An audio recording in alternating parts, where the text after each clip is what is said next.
हरियाणा के कुरुक्षेत्र जिले के पिहोवा स्थित सरस्वती तीर्थ पर चैत्र चौदस के मौके पर आस्था का विशाल मेला लगा हुआ है। 3 दिवसीय इस मेले में देश के कोने कोने से हजारों श्रद्धालु पहुंच रहे हैं और सरस्वती तट पर स्नान कर पूजन अर्चन कर रहे हैं। पिहोवा का सरस्वती तीर्थ इन दिनों पूरी तरह आस्था और श्रद्धा से गुलजार है। चैत्र चौदस के अवसर पर यहाँ 3 दिवसीय भव्य मेले का आयोजन किया गया, जहाँ सुबह से शाम तक श्रद्धालुओं की भीड़ उमड़ रही है। सरस्वती नदी के तट पर डुबकी लगाने, पूजन अर्चन करने और मेला घूमने के लिए दूर दूर से लोग अपने परिवारों के साथ पहुंच रहे हैं। जी, क्या बताएंगे इस मंदिर का क्या इतिहास है? महिलाएं यहाँ पे क्यों नहीं आती? मेरा नाम अभिषेक गिरी है। कार्तिकेय जी का मंदिर है, शिव जी के बड़े लड़के और गणेश जी के बड़े भाई। ये वो स्थान है जहाँ पे इन्होंने अपना गुस्से में आके खालमास माता पार्वती जी के चरणों में रख दिया, गुस्से में आके, और श्राप दिया कि जो स्त्री मेरा भूल से भी इस मंदिर में दर्शन करेगी वो 7 जन्म के लिए विधवा रहेगी, इसलिए स्त्री नहीं आती। जो खालमास उतारा वो हाड़ मास का जख्म बन गया, तो वो अंदर पिंडियाँ हैं, वो जख्म है, उनका शरीर है। तो जख्मों की शांति के लिए देवताओं ने तेल और सिंदूर से स्नान करवाया, उनको ठंडक मिली।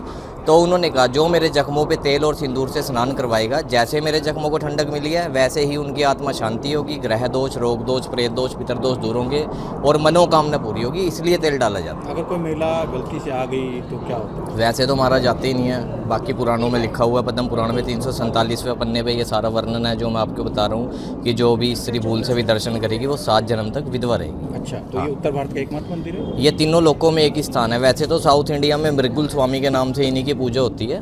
तो ये जो मंदिर है ये पिंडी रूप स्थान है, जो पुराणों में इनका वर्णन है। वैसे तो साउथ इंडिया में इन्हीं की पूजा है, जो इस रूप में है वो एक ही है। तो क्या खास किस दिन यहाँ पे ज़्यादा भीड़ कब? ये अब चैत्र चौदस मेला है, इस पे हमारे लाखों श्रद्धालु आएंगे। पंजाब 70% पंजाब है, हरियाणा है, राजस्थान, सारी जगह से यात्री आते हैं। आज तरोसी है, तरोसी के शाम को मेला भरेगा, 17, 18, 19 को चलेगा अमावस तक। पंडित विनोद शास्त्री, मैं आचार्य भी हूँ, पूजा पाठ भी करवाता हूँ, पुरोहित भी हूँ। जहाँ तक बात है चैत्र चौदस की, ये हर वर्ष हमारे यहाँ चैत्र के महीने में त्रयोदशी, चतुर्दशी और अमावस्या 3 दिन के लिए यहाँ पितरों के निमित्त किए जाने वाले पिंडदान के लिए मेला लगता है। पंजाब से, जम्मू कश्मीर से, हिमाचल से, अन्य राज्यों से भी लोग यहाँ पे आते हैं। कम से कम 20-25 लाख लोग यहाँ पे आते हैं और प्रशासन के द्वारा यहाँ पूरा इंतजाम किया जाता है, हर प्रकार से उनको सुविधा दी जाती है। तो ये हमारा जो चैत्र चौदस है, यानी कि जो ज्ञात अज्ञात परिवारों में लोग हैं, उनके जो पूर्वज हैं, कोई दोष है, पितृदोष है, उनके लिए यहाँ लोग पिंडदान करने आते हैं अपनी मनोकामनाओं की पूर्ति के लिए। उनकी ऐसी मान्यता है कि अगर चैत्र चौदस पर पेहवा जा करके अपने पूर्वजों के लिए, पितरों के लिए पिंडदान, पितृ शांति आदि करवाई जाए तो निश्चित रूप से उनका आशीर्वाद पितरों का प्राप्त होकर के उनकी मनोकामनाओं की सिद्धि होती है। यही मान्यताएं लिए हुए लोग यहाँ पेहवा में हर वर्ष लाखों की संख्या में आते हैं और पुरोहितों को घर में जा कर के उनको माथा टेकते हैं, दक्षिणा देते हैं, पिंडदान करवाते हैं, तर्पण करते हैं। तो इस प्रकार से ये आज के नहीं, अनेकों वर्षों की, सैकड़ों वर्षों से, हजारों वर्षों से ये परंपरा चली आ रही है। कौन महाराजा युद्ध के दौरान लोगों की गति का पिंडदान किस किस का हुआ है? ये देखिए, जब महाभारत का युद्ध हुआ था, जो लोग उसमें मृत्यु को प्राप्त हुए, वीर गति को प्राप्त हुए, तो गरुड़ पुराण के अनुसार जो व्यक्ति मृत्यु को प्राप्त होता है वो सीधा प्रेत योनि को प्राप्त कर लेता है। तब वो जो प्रेत योनि को प्राप्त हुए लोग मृत्यु के बाद युधिष्ठिर जी को उनकी प्रेत आत्माएं भटकती हुई दिखाई देती थी। उन्होंने कृष्ण भगवान से प्रश्न किया था कि इनकी मुक्ति कैसे होगी। तब भगवान कृष्ण ने उनको सतयुग और त्रेता युग की सारी बातें बताई, इस तीर्थ का महत्व बताया और यहाँ उन 5 पांडवों को पेहवा में लेकर के आए। तब उन 5 पांडवों के हाथ से उन मृतक प्राणियों को, कौरव वंश, पांडव वंश के सभी लोगों का पिंडदान, तर्पण इत्यादि कार्य यहीं पेहवा भूमि पर करवा गया है। इसी श्रद्धा भावना को रखते लोग यहाँ पे आते हैं। तो सिखों के गुरु कौन कौन से आए? यहाँ हमारे यहाँ सिखों के गुरु सोडी फैमिली से गुरु गोविंद सिंह जी का परिवार, और बेदी फैमिली से श्री बाबा नानक जी का परिवार, रंजीत सिंह जी का परिवार, और कई अर्जुन देव जी का परिवार, और इसके अलावा बड़ी महान जो रियासतें रही हैं, पटियाला महाराज की और अन्य हिंदुस्तान में जो रियासतें रही हैं उनके राजा महाराजों के परिवार, उन सब के रिकॉर्ड यहाँ उपलब्ध हैं। वो लोग वंशावलियों को देख करके यहाँ आते रहे हैं और समय समय पर, उस समय हस्ताक्षर नहीं करते थे, मोहरें होती थी। आज भी यहाँ पुरोहितों की बहियों में पुराने समय की मोहरें लगी हुई हैं। तो ये जो परंपराएं, रीति रिवाज ये चले हुए हैं, आदिकाल से चले आ रहे हैं। तो ऐसा माना जाता है कि यहाँ पे स्नान पूजा अर्चना करने के बाद बैकुंठ का द्वार यहीं से? निश्चित तौर पर जो लोग यहाँ करके तर्पण करते हैं, पिंडदान करते हैं, बड़ी पावन भूमि, पवित्र भूमि है। जो भी किसी घर में रुकावट है, प्रेत बाधा है, पितरी बाधा है, संतान की मनोकामना को लेकर आते हैं, घर में जो सुख शांति कामना लेकर, वो सभी यहाँ पूर्ति हो जाती है।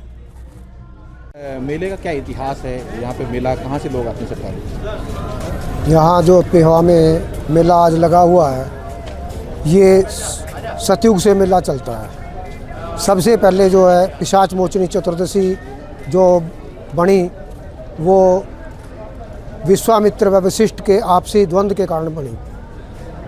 विश्वामित्र जी ने सरस्वती को कहा कि तू इनको बहा के ले आ, तो सरस्वती जी वशिष्ठ जी को बहा के ले आई और उन्होंने जो है उसको सरस्वती को कहा कि ये मैं इसकी हत्या करना चाहता हूँ। तो जैसे ही उन्होंने विश्वामित्र जी ने वशिष्ठ जी की हत्या करने के लिए शस्त्र उठाया, तो उन्होंने सरस्वती ने दोबारा जो है उसको बहा दिया। तो फिर जो है विश्वामित्र जी ने अपने शस्त्र को व्यर्थ होते देख कहा कि हे सरस्वती, तूने मेरा ये शस्त्र व्यर्थ कर दिया है और इसलिए तेरे में अब खून और रात बहेंगी 1 साल तक। तो 1 साल तक जो है यहाँ पे पिशाच इकट्ठे हो गए, प्रेत पिशाच। तो वहाँ पे जो है वो उत्सव मनाने लगे। तो कुछ दिनों के बाद जो है ऋषि मुनि यहाँ पे घूमते हुए आए, तो उन्होंने सरस्वती का हाल बुरा देखा, तो उन्होंने शिव से प्रार्थना की कि ये सरस्वती का क्या हाल है। तो उन्होंने सब विश्वामित्र जी के बारे में बताया। तब सरस्वती को सभी ऋषियों ने शुद्ध किया। तो जो प्रेत पिशाच यहाँ रहते थे वो कहने लगे कि अब हम भूखे मर जाएंगे। तब उन्होंने कहा कि ये जो आज चतुर्दशी है, इस चतुर्दशी को जो भी सरस्वती में स्नान करेगा प्रेत पिशाच, वो मुक्त होकर जो है स्वर्ग लोक में चला जाएगा। चतुर्दशी का स्नान? हाँ, यही चतुर्दशी का स्नान है, ये चैत्र मास की। अच्छा पंडित जी, क्या लोग कहाँ से यहाँ पे आते हैं? हिमाचल, पंजाब, हरियाणा जो है ज़्यादा आता है। अच्छा, क्या यहाँ राजा महाराजों की वंशावली भी मौजूद है? हाँ, राजाओं की वंशावली, महाराजा रणजीत सिंह की वंशावली है, पटियाले वाले राजा की है, नाभा वाले की है, नेपाल के राजा की हैं, और दरभंगा बिहार के राजा की वंशावली है यहाँ पे। युद्ध में मारे गए जो सैनिक थे, उनकी गति का पिंडदान उनकी गति जो है भगवान कृष्ण ने युधिष्ठिर के हाथ से करवाया था। अच्छा। और वो 5 दिन एकादशी से लेके अमावस तक यहाँ पे रहे थे, इसी अमावस पे। अच्छा। तो जब से जो है ये प्रथा सब लगातार चल रही है। उससे पहले जो विश्वामित्र और वशिष्ठ वाली जो घटना है वो उससे पहले की है। प्रेत पिपल का क्या इतिहास है इसका? यहाँ पे जो प्रेत पिपल में जो है भगवान विष्णु निवास करते हैं और वो मुक्तिदाता है। अच्छा, बैकुंठ के द्वार यहीं से हैं। तो इसलिए जो है यहाँ पे प्रेत पिपल पे जो है जल चढ़ाया जाता है। प्रेत के घड़े बांधते हैं, इसलिए जो इसको प्रेत पिपल कहने लग गए। अच्छा, तो क्या महिलाएं भी जल चढ़ा सकती हैं? हाँ, कोई भी जल चढ़ा सकता है। एक मंदिर भी बड़ा ऐतिहासिक बताया जाता है, वहाँ महिलाओं का बैन है क्या? हाँ, वो स्वामी कार्तिक का मंदिर है। उसमें श्राप दे दिया था स्वामी कार्तिक ने कि महिलाओं को मेरा दर्शन नहीं करना। क्या इतिहास क्या है उसका? थोड़ा सा इतिहास 2 लाइनों में, 2 मिनट में। जब गणेश और ये कार्तिक जो है दोनों परिक्रमा करने के लगे, तो उन्होंने माता और पिता की गणेश ने जो है परिक्रमा करके अच्छा अपना प्रथम पूज्य का वरदान ले लिया। तो स्वामी कार्तिक उससे रुष्ट हो गए। उन्होंने अपनी चमड़ी उतार के जो है अपनी माता को दे दी कि ये चमड़ी तेरी है और अस्थियाँ जो है मेरे पिता की हैं और मैं यहीं निवास करूँगा। और इसलिए जो है यहाँ पे जो है उस पर तेल और सिंदूर चढ़ाया जाता है। यही कारण महिलाओं का? महिलाओं का कारण उत्तर भारत में, उत्तर भारत में ये नहीं है, और भी मंदिर हैं, 30-40 मंदिर हैं वैसे तो, पर इस प्रकार का यही मंदिर है। अच्छा पंडित जी, क्या जिन लोगों के अकाल मृत्यु हो जाती है या कोई सड़क दुर्घटना में, वो लोग किस तरह से यहाँ आकर पूजा अर्चना करवा सकते हैं, ताकि उन्हें क्यों जाहिर है कि पिंडों की अपने पूर्वजों की 40-45 प्रकार की अवगति मानी गई है। छत पे, चारपाई पे, पेड़ से गिर के, हिंसक पशु से, जहर खा के, जड़ के, ऐसे जो है ये सारी जो है अवगति मानी गई है। अच्छा, तो उनकी सभी की मुक्ति के लिए यहाँ पे ये स्थान ग्रंथों ने करना क्या पड़ता है उसके लिए? करना क्या पड़ता है? पिंडदान कराते हैं, यहाँ गति कराते हैं। अच्छा, जप होता है उनके नाम से। हाँ। और सरस्वती का क्या? सरस्वती में स्नान है यहाँ पे। हाँ। और ये प्रेत पापंतक नाम का तीर्थ है। हाँ। जहाँ हम खड़े हैं, यहीं पे जो है या इसके आसपास जो है ये गति होती है। अच्छा, जो लोग गया या बोध पिंड वगैरह नहीं भर सकते, वो लोग यहाँ सकते हैं? वो यहाँ भी कर सकते हैं, और गया में भी पहला पिंडदान यहीं के नाम से होता है। अच्छा, ऐसा भी माना जाता है कुरुक्षेत्र में जो लोग किसी की मृत्यु होती है उनको कहीं जाने की जरूरत नहीं है, सिर्फ हाँ, जो यहाँ पे मृत्यु होती है कुरुक्षेत्र भूमि में, उनकी अस्थियाँ जो है हरिद्वार या गंगा में कहीं नहीं ले जाई जाती। अच्छा, वो यहीं पे गांव में जोड़ है या सरस्वती है, नहर है, उसी में डाल देते हैं। शुभ नाम क्या रहेगा पूरा? विनोद कुमार पचौड़ी मेरा नाम है, पुरोहित का काम है मेरा। 14 मेले के संबंध में हमने आज यहाँ हमारे सिटी एसएचओ है, सदर एसएचओ है, इस्माइलाबाद एसएचओ है, हमारी जो पुलिस की टीमें हैं लेके यहाँ का एरिया को सर्च अभियान कराया है। कोई किसी प्रकार का सस्पेक्टेड पर्सन या कोई किसी प्रकार की सस्पेक्टेड चीज़ ना हो, तो हमने आपके आसपास का एरिया को कैंपिंग किया है, सभी को चेक किया है। इनके जो बंदे जो बाहर से हैं, इनके आधार कार्ड, आईडी प्रूफ भी चेक करे हैं। तो हम इसको मेले को लेकर एसपी साहब के दिशा निर्देश के अनुसार पूरे सजग हैं, किसी प्रकार की कानून की व्यवस्था की प्रॉब्लम ना हो। हमने मेले क्षेत्र को 8 सेक्टरों में डिवाइड कर रखा है। हर सेक्टर में हमने इंस्पेक्टर रैंक का अधिकारी व 500-550 के आसपास हमने मुलाजिम लगाए रखे हैं। तो पार्किंग हमने अलग लगा रखी है, राइडर अलग ड्यूटियाँ हैं, राइडर जैसे पेट्रोलिंग पार्टियाँ अलग है, पैदल गश्त अलग लगा रखी है। जैसे पार्किंग के लिए मैं सभी से प्रार्थना करूंगा, जो निर्धारित जगह है उसी का ही आप पार्किंग स्थल का गाड़ी के लिए यूज़ करें। जैसे पार्किंग स्थल हमारा गलेडवा रोड वाला है, यहाँ दत्ता कम्प्लेक्स है, एक संधू फार्म के पास पीछे पार्किंग है।